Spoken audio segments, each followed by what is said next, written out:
Jadi Bapak Ibu Saudara, hanya Yesus yang telah bangkit dari kematian. Hanya Yesus yang telah memberikan kemenangan.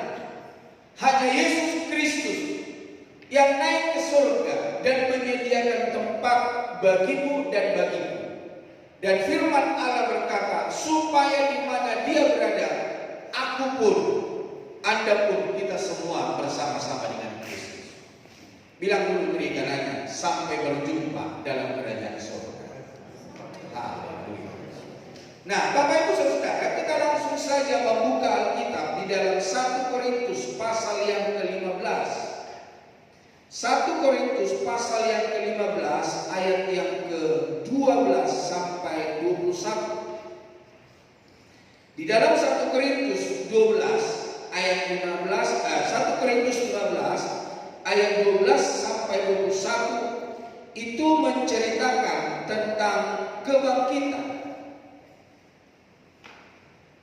Mari kita baca bersama 1 Korintus 15 ayat 12 sampai 21. 2, 3. Jadi bila mana kami beritakan bahwa Kristus dibangkitkan dari antara orang mati, bagaimana mungkin ada di antara kamu yang mengatakan bahwa tidak ada kebangkitan orang mati? Kalau tidak ada kebangkitan orang mati, maka Kristus juga tidak dibangkitkan. Tetapi andai kata Kristus tidak dibangkitkan, maka sia-sialah pemberitaan kami dan sia-sialah juga kepercayaan kamu. Lebih daripada itu, kami ternyata berdusta terhadap Allah, karena tentang Dia kami katakan bahwa Ia telah, padahal Ia tidak membangkitkannya. Kalau andai kata benar bahwa orang mati tidak dibangkitkan, sebab jika benar orang mati tidak dibangkitkan, maka Kristus juga tidak dibangkitkan. Dan jika Kristus tidak dibangkitkan, maka sia-sialah kepercayaan kamu, dan kamu masih hidup dalam dosa. Demikianlah binasa juga orang-orang yang mati dalam Kristus. Jikalau kita hanya dalam hidup ini saja menaruh harapan pada Kristus, maka kita adalah orang-orang yang paling malang dari segala manusia. Tetapi yang benar ialah bahwa Kristus telah dibangkitkan dari antara orang mati, sebagai yang sulung dari orang-orang yang telah meninggal. Sebab sama seperti maut datang karena satu orang manusia, demikian juga kebangkitan orang mati datang karena satu orang manusia. Jadi firman Allah ini jelas berkata, ketika kebangkitan tidak ada, maka Rasul Paulus sia-sia memberitakan Injil. Ketika tidak ada kebangkitan, tidak ada gunanya kita beribadah hari ini. Ketika tidak ada kebangkitan, tidak ada yang namanya bernyanyi, tidak ada yang namanya beribadah, maka semuanya sia-sia adanya. Tetapi syukurlah kepada Tuhan kita Yesus Kristus. Dia telah mati, Dia telah bangkit, Dia memberikan kemenangan.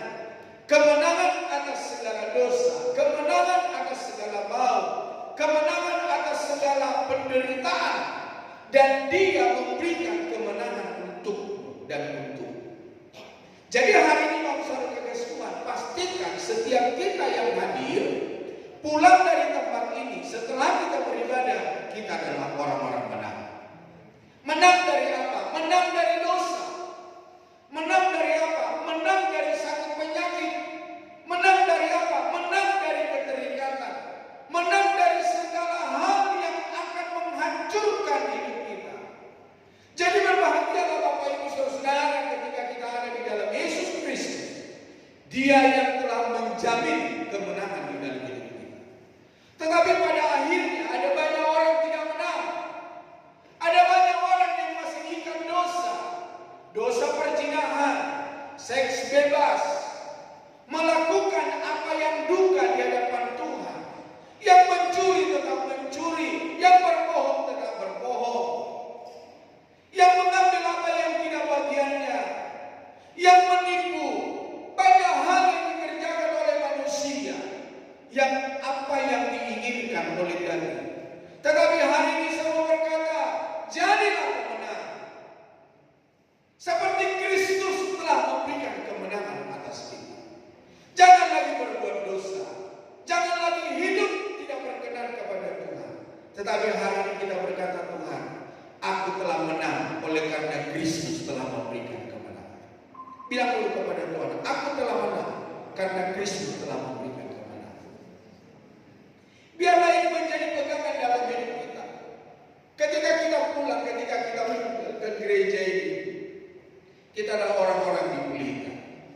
Amin, Bapak Ibu Saudara. Dunia memandang salib sebagai kutuk, hukuman dan kekalahan. Di dalam Kristus, salib diubah menjadi harapan dan kemenangan. Paskah mengingatkan kita akan kemenangan Kristus atas maut dan berdampak bagi setiap kita, para pengikutnya. Jadi Bapak Ibu Saudara kekasih Tuhan, di hari Paskah ini kita yang telah memperoleh kemenangan. Makanya di dalam firman Tuhan berkata, kita lebih daripada pemenang. Yesus yang bertanding, Yesus yang menghadapi segala galanya. Dan firman Allah berkata, oleh karena satu orang berbuat dosa, maka semua manusia berdosa. Sampai kedatangan Yesus, sampai keturunan kita, sampai kedatangan Yesus. Tetapi firman Allah berkata, oleh karena satu orang yang melakukan kebenaran, maka orang yang percaya kepada Dia memperoleh kemenangan. Kebangkitan atau kemenangan Kristus membawa dampak. Dampak kemana, Saudara? Bahwa Injil yang tersebar leluasa. Bapak Ibu Saudara, saya bersyukur dan berterima kasih kepada Tuhan dengan sosial media yang ada. Di samping saya bisa belajar, di samping saya bisa memahami Alkitab lebih dalam lagi, maka di sosial media itu ada banyak apologet Kristen. Ada banyak hamba-hamba Tuhan yang berkhotbah. Ada banyak renungan-renungan yang akan memberkati. Dan Bapak Ibu Saudara, Injil yang tersebar leluasa dikabarkan oleh anak-anak Tuhan. Saya sangat senang dengan seorang anak Tuhan yang memberitakan Injil. Dia tidak segan-segan, Saudara. Dia berkata begini, kalau Anda berbicara supaya saya menutup untuk tidak membahas agama lain, tolonglah lihat saudara-saudaramu sekelilingmu. Kalau mereka berhenti, saya akan berhenti. Tapi ketika mereka tidak berhenti, saya akan lebih ganas. Bapak Ibu Saudara, ada seorang yang melaporkan dia. Ya memang orang ini sudah nggak ada di Indonesia, Saudara. Dia ada di luar negeri. Tapi laporan yang diperbuat, Saudara, laporan kejahatan atas bangsa dan negara. Namun Bapak Ibu Saudara kekasih Tuhan, ketika kita melihat bagaimana laporan itu dibuat, maka di dalam laporan itu berkata bahwa mereka tidak mampu, mereka tidak bisa. Dan di akhir kalimat itu berkata, ya supaya kita hidup toleransi. Bapak Ibu Saudara kekasih Tuhan, Injil yang tersebar leluasa, yang diberitakan, yang dikhususkan untuk orang-orang yang mau mendengar, biarlah ini juga tersebar di dalam hidup kita, di dalam keluarga kita, membawa setiap orang menerima Yesus Kristus menjadi Tuhan. Dan kemarin saya menyaksikan bahwa ada seorang dari Malaysia, seorang wanita yang sudah percaya sama Yesus. Dan dia pun membuka di kolomnya, Saudara, untuk berbincang-bincang. Ya, ketika ada yang menjelekkan Yesus Kristus, dia langsung membela, padahal dia masih agama seberang, Saudara. Dan di sini kita bisa melihat bahwa Injil itu tidak bisa dibatasi oleh apapun. Injil itu tidak bisa dihambat oleh apapun.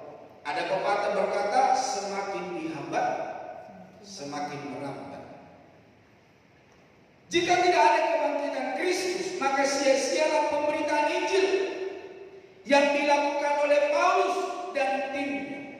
Sia-sialah pemberitaan Injil yang disampaikan oleh anak-anak Tuhan, orang-orang percaya kepada Yesus Kristus.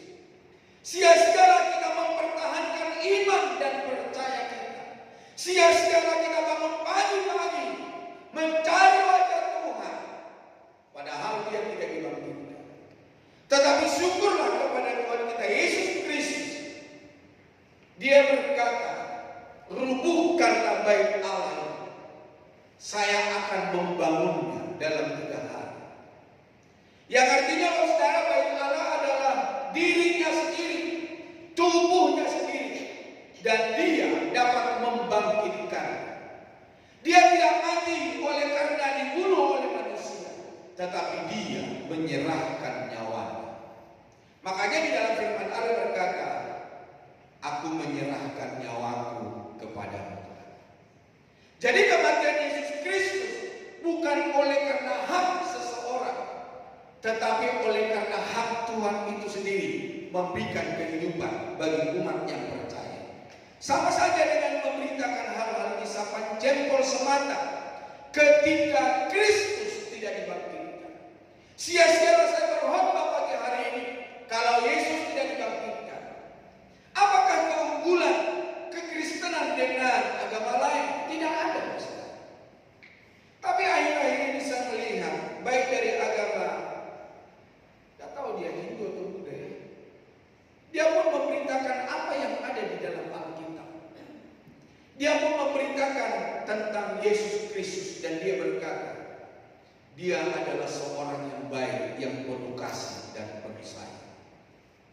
Jadi Bapak Ibu Saudara kasih Tuhan, pemberitaan Injil tidak ada orang yang dapat menghalangi. Di dalam 1 Korintus 15 tadi ayat 13 dan 14 dikatakan, kalau tidak ada kebangkitan orang mati, maka Kristus juga tidak dibangkitkan. Tetapi andai kata Kristus tidak dibangkitkan, maka sia-sialah pemberitaan kami dan sia-sia juga kepercayaan kami. Jadi Bapak Ibu Saudara, sia-sia kita percaya kepada Yesus Kristus kalau Yesus Kristus tidak bangkitkan. Kalau Yesus Kristus masih ada di kuburan, masih ada mayatnya sampai hari ini, sia-sialah kepercayaan kita. Tapi hari ini Dia telah bangkit, Dia duduk di sebelah kanan Allah Bapa. Dia berdoa untukmu dan untukku supaya kita tetap ada di dalam kepercayaan di dalam Kristus. 1 Korintus 15 ayat 17 dikatakan, dan jika Kristus tidak dibangkitkan, maka sia-sialah kepercayaan kamu dan kamu masih hidup di dalam dosa. Kalau Kristus tidak dibangkitkan, tidak ada bedanya dengan orang lain. Kalau orang lain masih di dalam dosa, kita pun di dalam dosa. Di dalam Injil Matius pasal yang ke-22 ayat 31 sampai 32 dikatakan begini.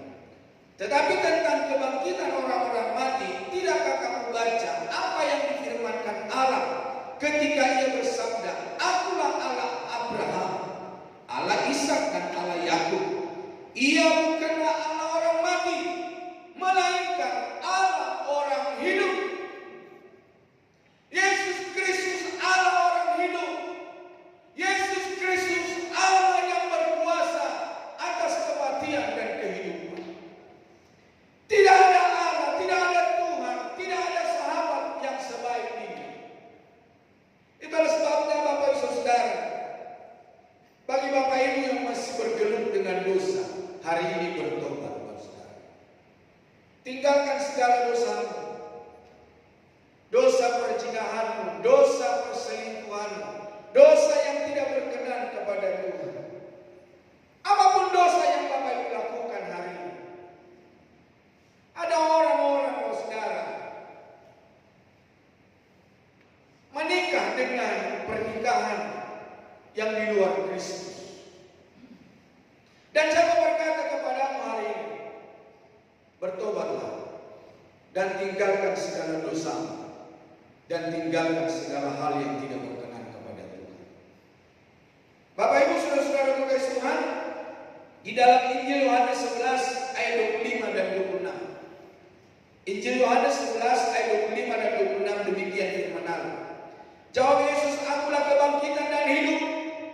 Barang siapa percaya kepadaku, ia akan hidup walaupun ia sudah mati." Jadi Bapak Ibu Saudara kasih Tuhan, suami boleh meninggal, istri boleh meninggal, orang tua boleh meninggal, anak-anak boleh meninggal, tetapi firman Allah berkata, barang siapa percaya kepada Kristus, walaupun ia sudah mati, dia hidup kembali. Dan setiap orang yang hidup dan yang percaya kepadaku tidak akan mati selama-lamanya. Percayakah engkau akan hal itu? Jadi Bapak Saudara, memang secara kasat mata Bapak Saudara, orang yang kita kasih, orang yang kita cintai sudah tidak ada. Tetapi firman Allah berkata, mereka hidup sampai selama-lamanya. Kisah Rasul 23 ayat yang ke-8. Kisah Rasul 23 ayat yang ke-8. Sebab orang-orang Saduki mengatakan bahwa tidak ada kebangkitan dan tidak ada malaikat atau roh. Tetapi orang-orang Farisi mengakui kedua-duanya. Orang-orang ini adalah orang-orang yang mengerti Alkitab, orang-orang yang mengerti kebenaran firman Tuhan. Tetapi mereka tidak percaya akan kehadiran Kristus. Mereka tidak percaya akan kematian dan kebangkitan Kristus. Nah, di dalam Roma pasal yang ke-6 ayat yang ke-5, sebab jika kita telah menjadi satu dengan apa yang sama dengan kematiannya, kita juga akan menjadi satu dengan apa yang sama dengan kebangkitannya. Ini adalah makna baptisan, saudara. Baptisan, baptiso, dikuburkan. Jadi kenapa orang percaya, apalagi gereja Bethel Indonesia, kenapa dikuburkan? Aku kuburkan engkau dalam nama Bapa, Anak, Roh Kudus. Gak sampai satu menit. Dikuburkan, mati dan bangkit, sebagaimana kebangkitan Kristus. Jadi Bapak Saudara kasih Tuhan, orang yang telah dibaptis menjadi satu dengan Kristus. Orang yang telah dibaptis menjadi satu dengan kematian dan kebangkitan Kristus. Itulah sebabnya Bapak Ibu Saudara, yang belum dibaptis dengan baptisan selam, dengan baptisan dikuburkan, buru-burulah, cepat-cepat, karena engkau akan sama dengan kematian dan kebangkitan Kristus. Sia-sialah kau ke gereja ketika engkau belum dibaptis.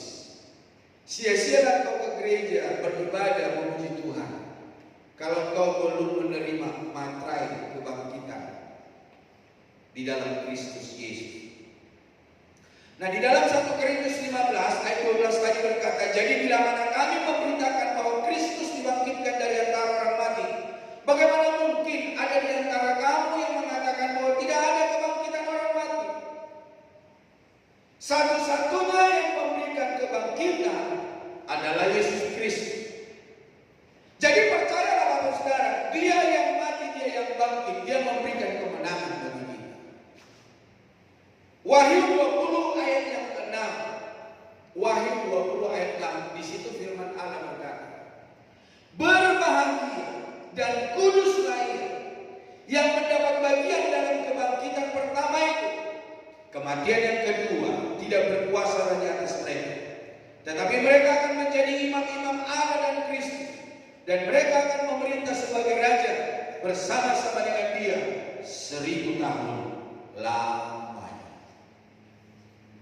Jadi orang yang ada di dalam Kristus Yesus, yang telah dikuduskan, telah dibangkitkan dengan kebangkitan, maka firman Allah berkata kematian yang kedua.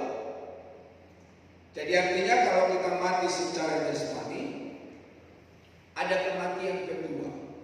Kematian kedua yaitu di mana kekekalan itu akan datang. Kematian yang kedua yaitu kedatangan Kristus Yesus yang kedua kali. Firman Allah berkata, orang yang mendapat bagian dalam kebangkitan pertama, kematian yang kedua tidak berkuasa lagi atas mereka. Orang yang percaya, orang yang menerima Yesus Kristus, kematian kedua tidak berkuasa atas hidup mereka. Bahkan di dalam firman Allah berkata bahwa mereka akan menjadi imam-imam Allah dan Kristus dan memerintah 1000 tahun lamanya. Jadi Bapak Ibu Saudara kasih Tuhan,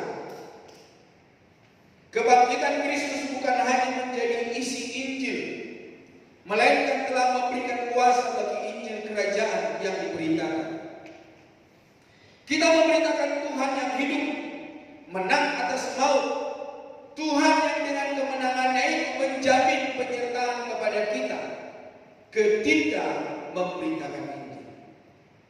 Percayalah Bapak Saudara, ketika Bapak Ibu memberitakan Injil, Tuhan ada bersama. Tuhan akan menyertai. Bahkan firman Allah berkata, kalau kau diserahkan kepada pembesar-pembesar dunia oleh karena nama Kristus, jangan takut untuk berbicara. Berbicara karena Roh Kudus yang memberikan hikmat akal budi kepada Bapak Ibu Saudara. Yang kedua, iman yang tidak sia-sia. Jadi ketika kita beriman kepada Kristus, Dia telah mati dan Dia telah bangkit, Dia memberikan kemenangan bagi kita. Imanku tidak sia-sia di hadapan Tuhan. Pengiringan kita kepada Kristus, pengikutan kita kepada tokoh kita yaitu Yesus Kristus yang menjamin keselamatan. Iman yang kita berikan kepada Dia adalah iman yang tidak sia-sia. Kita tidak menunjukkan iman kepada tokoh agama yang sudah mati dan jasadnya ada di kuburan sampai hari ini, yang tidak bangkit, yang tidak memberikan pengharapan bagi orang yang percaya kepadanya. Yang kita berikan adalah Yesus Kristus yang telah bangkit dari antara orang mati, mengalahkan kuasa maut. Yesus menyelesaikan seluruh tugasnya dengan tuntas. Kini Yesus yang ada di sebelah kanan Allah Bapa itulah yang terus menyertai kita dengan Roh Kudus. Iman kita tidak kosong dan iman kita tidak sia-sia. Berbahagialah Bapak Ibu Saudara yang percaya kepada Yesus Kristus, menerima Dia menjadi Tuhan dan Raja, mengikuti setiap perintahnya. Karena orang yang setia sampai pada akhirnya, mereka lah yang memperoleh hidup yang kekal. Matius 25 ayat 34, Matius 25 ayat 34 berkata begini. Dan Raja itu akan berkata kepada mereka yang di sebelah kanannya, mari hai kamu yang diberkati oleh Bapakku, terimalah kerajaan yang telah disediakan bagimu sejak dunia dijadikan. Ini peristiwa apa, saudara? Ini adalah peristiwa seorang raja yang digambarkan memiliki kebun anggur.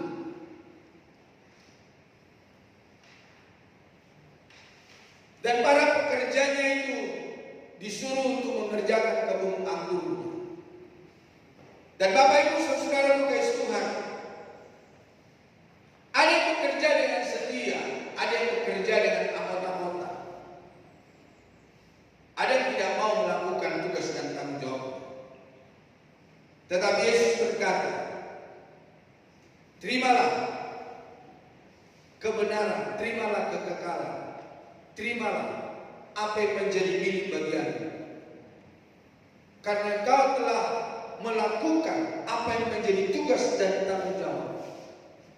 Terimalah hidup kekal dan terimalah bagianmu di dalam kerajaan surga. Namun Bapak Ibu Saudara kasih Tuhan, Dia berkata begini, kenapa kami harus menerimanya?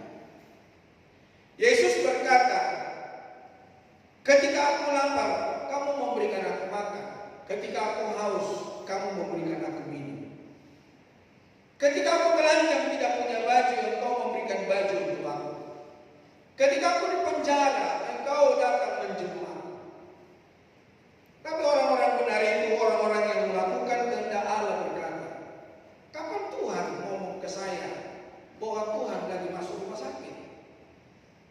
Yang lain berkata, kapan Tuhan tidak punya baju? Rasanya saya nggak pernah beli baju untuk Tuhan. Kapan Tuhan masuk penjara? Tidak ada penjara di Indonesia yang memberitakan bahwa Yesus Kristus masuk penjara. Tapi Yesus berkata demikian. Apa saja yang kau kerjakan kepada salah satu saudaraku yang paling hina, engkau telah melakukannya untuk aku. Saya tidak tahu ya Bapak Ibu yang pelit, medit, dan kikir di dunia ini, saya tidak tahu apakah Bapak Ibu memperoleh hidup yang kekal. Karena ketika kita memberikan sesuatu kepada orang percaya, orang seiman, firman Allah berkata, ternyata kita tidak memberikan kepada orang itu. Ternyata kita memberikan kepada Yesus Kristus yang dia percaya. Apapun yang kita kerjakan dan kita lakukan untuk orang-orang percaya yang ada di sekitar kita, ya tentu kita memberikan dengan rela kalau sekarang. Maka firman Allah berkata, engkau telah melakukannya untuk aku. Tapi kalau engkau orang pelit, orang kikir, orang medit, ada seorang anak muda di gereja ini berkata, Pak, kalau ibu itu sudah pegang duit, itu dikepal dan jangan harap keluar kembali.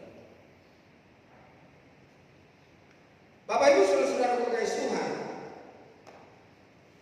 melalui kebenaran firman Allah ini, saya yakin orang-orang seperti itu dia akan dikatakan oleh Tuhan bahwa apa saja yang kau kerjakan buat orang lain, engkau telah melakukannya untuk aku. Itulah sebabnya Bapak Saudara, persembahan, pemberian, korban tatangan yang Bapak Ibu berikan kepada orang lain yang percaya kepada Yesus Kristus, Yesus berkata, terima kasih. Karena di dalam firman Tuhan juga berkata, ketika kita memberikan seseorang makan, ketika kita memberikan seseorang minum, ketika kita memberikan seseorang pakaian, firman Allah berkata dengan tidak sadar, ternyata kita lagi memiutangi Tuhan. Ternyata kita lagi memberi makan Tuhan. Makanya seperti beberapa waktu yang lalu saya menyaksikan, saya banyak ditipu orang. Tapi yang terpenting saya berikan ketika mereka mengeluh. Mau pada akhirnya mereka menipu, itu urusannya dia. Urusan saya sudah saya berikan kepada Tuhan. Ternyata setelah saya datang di Balikpapan, orang-orang yang seperti yang saya alami di Jakarta, mereka juga ada ternyata di Balikpapan. Dalam hati saya, ternyata kota ini kecil, ada juga ya yang menipu, ada juga yang mungkin tidak menipu, tapi memang mereka orang-orang yang gak punya. Tapi saya memberikan dengan sukacita. Di dalam Injil Markus 14 ayat 62. Markus 14 ayat 62. Jawab Yesus, akulah dia, dan kamu akan melihat Anak Manusia duduk di sebelah kanan yang Maha Kuasa dan datang di tengah-tengah awan-awan di langit. Jadi ketika Yesus bangkit, dia naik ke surga, dia duduk di sebelah kanan Allah Bapa. Dia berdoa siang malam untuk keselamatanmu dan keselamatanmu. Dan dia akan datang sebagaimana dia pergi ke surga. Dan seluruh mata akan melihatnya, Sang Juru Selamat Yesus Kristus Tuhan. Dalam Injil Lukas pasal 22 ayat 9, mulai sekarang Anak Manusia sudah duduk di sebelah kanan Allah yang Maha Kuasa. Ibrani 8 ayat 1 dan 2 dikatakan, itu segala yang kita bicarakan itu ialah kita mempunyai Imam besar yang demikian, yang duduk di sebelah kanan tahta yang maha besar di surga, dan yang melayani ibadah di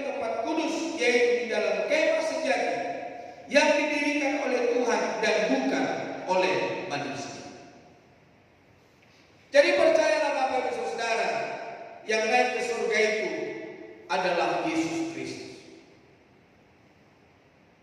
Yang naik ke surga itu dialah sang juru selamat kita. Apapun kata orang tentang iman dan percaya, tidak usah diragukan. Karena Tuhan dengan jelas berkata bahwa Dia yang telah menebusmu dan membawamu dalam kerajaan surga. Yang ketiga, yang terakhir, kebangkitan Yesus Kristus yang berkata dosa tidak lagi berkuasa. Bagi orang-orang percaya, bagi orang-orang yang menyerahkan hidupnya, bagi orang-orang yang dipimpin oleh Tuhan, maka orang-orang yang dipimpin oleh Tuhan tidak melakukan apa yang menjadi kelakuan manusiawi. Maka dia akan mengikuti jalan Tuhan. Dia akan mengikuti jalan Kristus. Dia akan dipimpin oleh Roh Kudus. Kalau kau berkata, engkau memulai dengan Roh Kudus, tapi bagaimana akhir hidup? Banyak firman Tuhan berkata dan firman Tuhan berkata, orang yang setia sampai pada akhirnya, dia yang menerima kerajaan surga.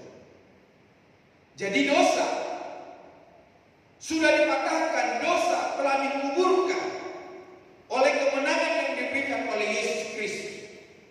Selain mengalahkan kuasa maut, kebangkitan Kristus juga memproklamasikan kemenangannya atas kuasa dosa. Di dalam Roma pasal yang ke-6 ayat 9 dan 10 katakan, karena kita tahu bahwa Kristus sesudah Ia bangkit dari antara orang mati, Ia tidak mati lagi, maut tidak berkuasa lagi atas Dia. Kematian Yesus Kristus, kematian sekali untuk selamanya. Itulah sebabnya kalau kita hidup di dalam dosa lagi, kita sudah tahu kebenaran dan kau melakukan dosa, tidak ada kematian yang kedua dan tidak ada pengampunan dosa. Jadi ketika kau sudah tahu kebenaran, hiduplah di dalam kebenaran. Minta supaya Roh Kudus-Nya Tuhan yang memberikan kemampuan. Di dalam ayat 10, sebab kematiannya adalah kematian terhadap dosa satu kali dan untuk selama-lamanya, dan kehidupannya adalah kehidupan bagi Allah. Orang yang telah menerima Yesus Kristus, mereka adalah orang-orang yang hidup untuk Kristus Yesus. Nah, pertanyaannya, bagaimana hidupmu selama ini? Bagaimana pengiringanmu kepada Tuhan? Bagaimana kesungguhanmu kepada Tuhan? Sudahkah menghidupi kebenaran? Sudahkah menghidupi kehendak Tuhan? Karena firman Allah berkata, segala dosa yang kita lakukan setelah kita tahu kebenaran, tidak ada lagi kematian, tidak ada lagi pengampunan dosa. Itulah sebabnya Bapak Ibu Saudara Tuhan, pemusik boleh maju ke depan. Kita yang percaya dimerdekakan dari ikatan dosa itu. Tubuh kita sekarang tidak lagi menjadi hamba dan anak dosa, melainkan menjadi hamba Tuhan. Jadi setiap kita yang ada hari ini, kita adalah hamba Tuhan. Hidup kita sekarang yang telah merdeka dari dosa, diisi dengan mengajarkan keselamatan, dengan senantiasa taat kepadanya. Di dalam Filipi 2 ayat yang ke-12, kerjakanlah keselamatanmu dengan takut dan gentar. Di mana kita kerjakan keselamatan kita? Di mana saja. Hiduplah perkenanan akan Tuhan. Hiduplah menurut kehendak Tuhan. Hiduplah menurut kebenaran firman Tuhan. Kalau ada dosa-dosa yang mempengaruhi hidupmu, katakan tidak. Aku telah ditebus. Yesus Kristus telah mati dan memberikan kemenangan bagimu. Takut dan gentar. Firman Allah berkata, bukan ketika aku ada bersama dengan kamu, kamu gentar. Tetapi ketika aku pun tidak bersama-sama dengan kamu, Rasul Paulus berkata, kerjakanlah keselamatanmu dengan takut dan gentar. Bapak Ibu mau sendiri Bapak umur 2, umur 3, Bapak Ibu mau rame-rame, kerjakanlah keselamatan dengan takut dan gentar. Mau ada hamba Tuhan atau tidak ada hamba Tuhan, hiduplah di dalam kebenaran akan firman Tuhan. Kiranya Tuhan Yesus menolong kita dan memberkati kita hari ini sampai selama-lamanya. Amin. Mari kita sama-sama